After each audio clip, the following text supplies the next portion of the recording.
السلام عليكم ورحمة الله وبركاته. أهلا بيكم في مطبخ سمسمة. النهاردة هنعمل طريقة لتفريز الطماطم باللون الحلو اللي انتوا شايفينه ده، بمكونين اتنين بس مع الطماطم. يلا بينا نشوف الطريقة والمقادير. ادي كمية الطماطم اهي قطعتها، طبعا الكمية اللي انت حباها. ممكن تعملي 10 كيلو 5 كيلو، تجيبيهم حبات حبات مثلا وتعمليهم على حسب مقدرتك. مفيش مشكلة، الطماطم زي الفل في السوق ورخيصة. جبت الطماطم وقطعتها زي ما انتوا شايفين كده، وبعدين هقطع عليهم بنجرايه وفلفل قبل ما اطلعهم على النار. يبقى حله الطماطم اهي، حطيت عليها حوالي 4 أو 5 قرون من الفلفل البلدي الاحمر اللي احنا اصلا بنعمله دبس فلفل زي الطماطم بالظبط. بنقطعه ونسيبه على نار هاديه لحد ما ينزل كل ميته، ونستعمله على خلطه المكرونه، خلطه المحشي. وبنجرايه واحده بس على الكميه اللي عندي دي تقريبا 7 كيلو. تمام. الباقي ده انا سايباه لقيته ناشف شويه، قلت استعمله للسلطه ويتحط في التلاجة. يبقى كمية الطماطم اللي عندك كمية تقديرية طبعا، والفلفل والبنجرية الواحدة برضو كمية تقديرية للصلصة بتاعتنا. ما نزودش بس البنجر علشان الطعم ما يختلفش. حطهم على النار اهو، وهغطي عليهم ونار هادية وانساها خالص بقى، تنزل ميتها براحتها خالص وتندمج الالوان مع بعض. وبعد كده نفتح عليها بعد اول ربع ساعة. ودلوقتي هديها تقليبة بقى. المية اهي بدأت تظهر معايا، اديها تقليبه. انزل الفلفل تحت والبنجر علشان يدبل ويستوي زي الطماطم بالظبط، واغطي عليها تاني لحد ما كله يدبل مع بعضه. بدأت الطماطم اهي تتهري معانا خالص، شايفين؟ والبنجر برضو بيستوي معاها.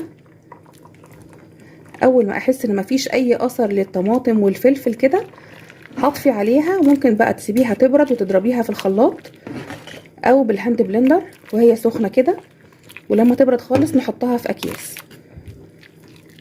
نستنى عليها حوالي 10 دقايق كمان لحد ما كل الطماطم دي تتهري والفلفل كمان ما يبقالوش اثر. شايفين بقى كله اتهرى ازاي؟ حتى البنجرايه، يعني في كذا واحده كده انا مش لاقياهم، اتهروا خلاص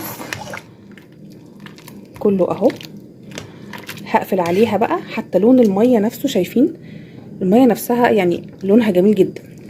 ده بسبب برضو الفلفل. الطماطم حمرا وكل حاجه، بس هي في الوقت ده بتبقى زي التفاحي كده وناشفه. بنزود لها ال4 أو ال5 قرون من الفلفل البلدي الاحمر. هو حلو، مش حراق يعني. وبنجرايه واحده بس كبيره على الكميه دي، 7 كيلو تقريبا. سيبها تبرد شويه كده وابدا اضربها بالهاند بلندر ونحطها في الاكياس اللي احنا هنخزن فيها. نبدا بقى نضربه بالهاند بلندر وننعمه كويس قوي.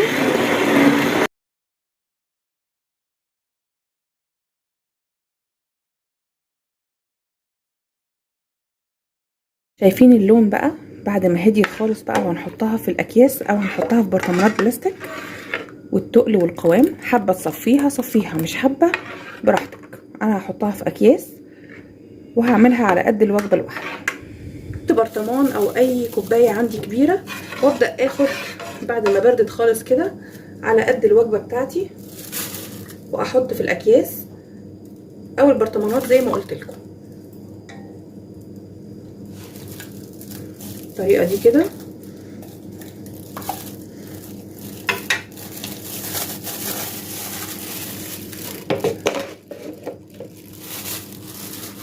واحاول ابططها شويه واطلع منها الهواء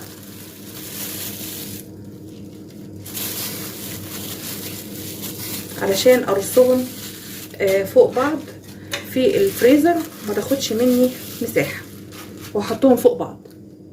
عملوا معايا بالظبط 8 اكياس اهم. شايفين مبططه الكيس ازاي علشان ما ياخدش مساحه في الفريزر. جربوها وان شاء الله هتعجبكم وهتوفر معاكم جامد جدا. ويا رب الحلقه النهارده من مطبخ سمسمه تكون عجبتكم، وتابعوني في حلقات جايه كتير. باي باي.